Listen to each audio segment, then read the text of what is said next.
Government high school Daska میں old students ایسوسی ایشن کی افتتاحی تقریب کا انعقاد کیا گیا۔ تقریب کا آغاز تلاوت کلام پاک سے ہوا، جس کی سعادت حافظ محمد عبداللہ، نعت کی سعادت محمد بن سبحانی اور ملی نغمہ کی سعادت محمد حسان زکریا نے حاصل کی۔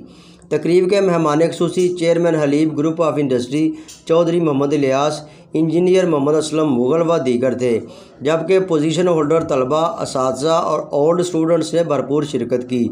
Senior headmaster Iftikhar Ahmed Javed نے اغراض و مقاصد پر روشنی ڈالی۔ چودھری محمد الیاس نے اولڈ اسٹوڈنٹس ایسوسی ایشن کے قیام کو خوش آئند قرار دیتے ہوئے ہر ممکن تعاون کا یقین دلایا۔ مکہ المکرمہ اور مدینہ منورہ کا موجودہ ڈیزائن تیار کرنے والے اسکول کے ابتدائی طالب علم انجینئر محمد اسلم مغل نے اظہار خیال کرتے ہوئے اپنی کامیابیوں پر روشنی ڈالی۔ صدر اولڈ اسٹوڈنٹس ایسوسی ایشن محمد انور مغل ایڈوکیٹ نے آنے والے مہمانوں کا شکریہ ادا کیا۔ آخر میں ملکی سلامتی و استحکام کے لیے دعا کی گئی۔ بعد ازاں مہمانان گرامی نے اولڈ اسٹوڈنٹس ایسوسی ایشن کے دفتر کا افتتاح کیا۔ امین رضا مغل، وائس آف ڈسکہ۔